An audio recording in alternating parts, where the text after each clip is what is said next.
Hey, thanks. Thanks once again. Gotta clear my throat. Thanks once again for hopping on the site here, looking at one of my videos. This is a project that I'm working on right now. What's going on here is my fence was made out of pine. I built it about, I think it was 17 years ago. I never painted it, didn't want to paint it. It was North Carolina kiln-dried pine. And Dad always, he always favored that wood for the construction of the things that he did. But what I've got here are 12-foot pieces of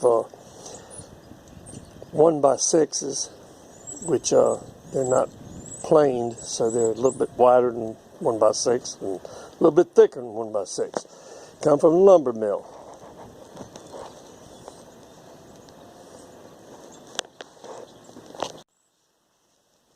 This stack here is about half of what I had bought.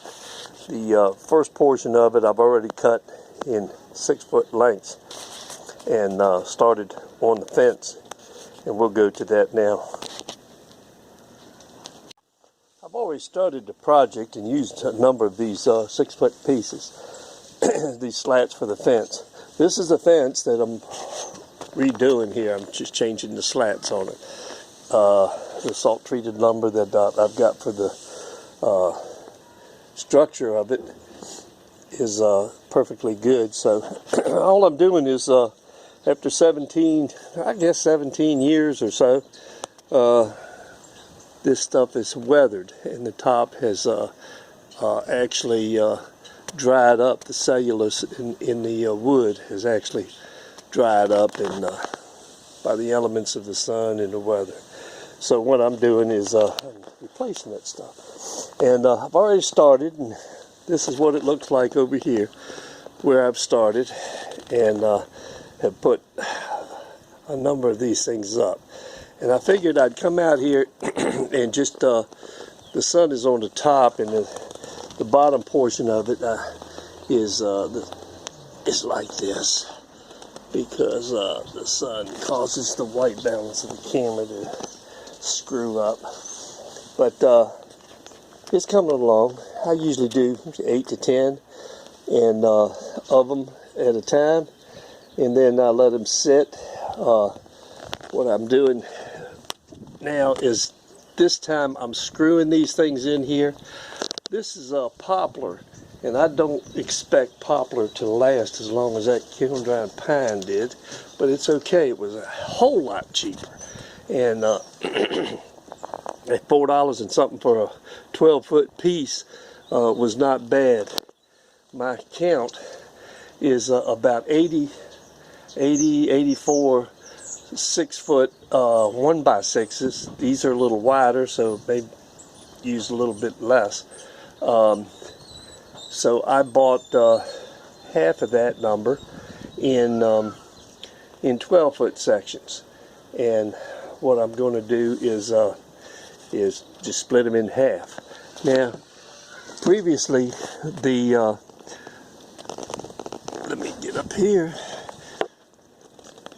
These were nailed, and if you see, some of the nails have actually backed out a little bit, which makes it easy for me to take the hammer and pull those nails out and take this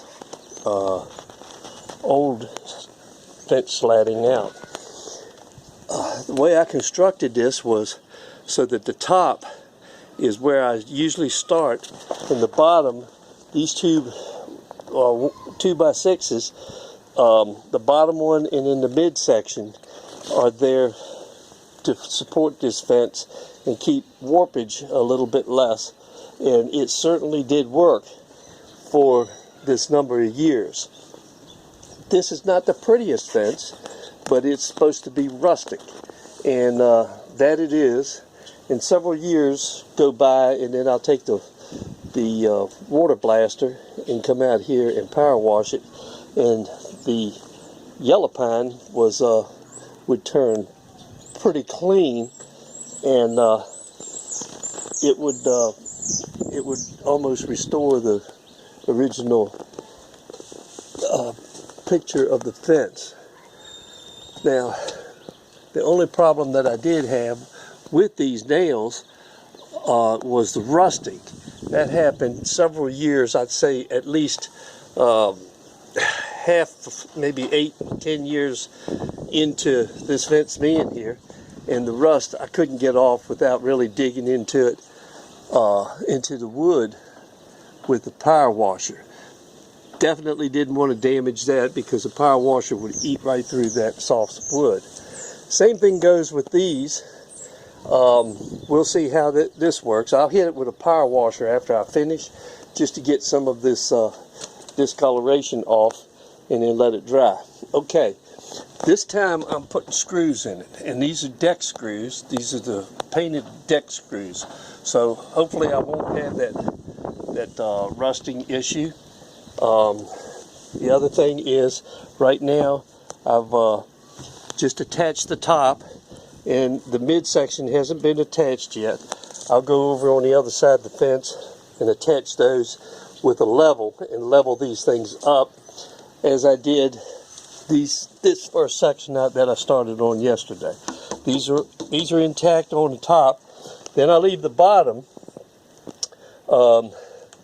not attached, and I'll leave that for a day or so, and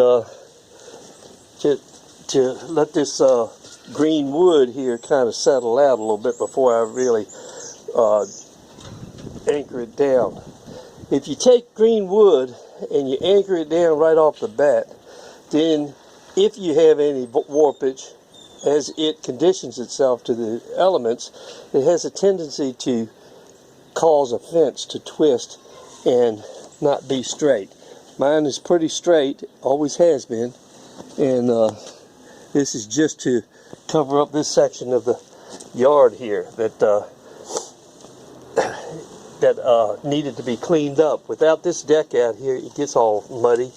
Nothing will grow because of the sunlight, and that was the goals that I had.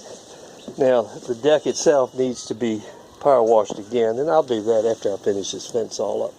So that's what I'm doing right now. What I did want to do is take and show you the manner that I do the extraction of this fence. And as I do that,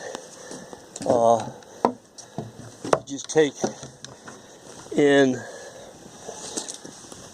go down here. See, because these boards are not nailed with real heavy nails. That's the reason that they come out so easy. So this slat here had 2 nails there, had 2 nails in the center, and 2 nails at the bottom. That's what I did about 17 years ago, maybe even be closer to 20 years. Anyhow, never painted it, and these nails are coming right back out. This is the size of the nail it is. Here's my finger, and that shows you about the size. It's not like a 8-penny nail or a coated nail that was placed in there. And the reason I did that is because I didn't want to anchor it down to where I would have to tear this fence off. These fence slats come off pretty easy, and but this time, as I mentioned earlier, I'm screwing them in with the deck screws into the poplar wood. Okay, it's a little rough texture, but that's okay. That's what I wanted, and it works out real well here. So I had to replace this hedge here that was up in this area. The ex-wife came out here and cut some of that hedge, and you can't do that whenever the house is real close, because what happens is it causes the leaves to be barren. That hedge right there and the one that I have in front thickens up with the multitude of a lot of sun and good water. I keep them trimmed. I try to keep everything pretty decent here, and so as a hedgerow right there to separate the two properties, that thickens up in the summertime and you can't even see it. Of course, we got the jacuzzi here, and the hot tub I use in the evening, and of course, you know, that gives me a little bit more privacy right there. Now, you guys out there that have grapes, I put me a couple grape plants out here, and we got some grapes off of these plants here, and it actually produced pretty good the first the first 3 years didn't produce none, but it took about 3 years for it to start to produce. Then we got a whole lot of grapes, and these grapevines here, I guess they're about 6 years old now. And last year we didn't do too well. They were actually all up in here because I had another post here, but last year I came in there and I cut them, and I think I'm going to cut them hard here coming up, since this is the spring is coming up. Today's March 2nd, and we've got a real nice day here in Virginia, and it's time to you know, kind of clean up and get some of the things done, since we ain't working no more. Well, we ain't working at a job, but we're working our butts off here at the mansion, and that's what I call it. So I hope you guys get a little bit of information here. Maybe you can do your place, or if you want to get into it, or maybe what I've done and what I've told you that I've done will inspire you to not do what I did. But I'm pretty satisfied with what I've done here. So until I get it all done, that would be the end of this video right here. So you guys take care, and we'll see you next time. Uncle Joe's place is out. So you guys take care. Goodbye.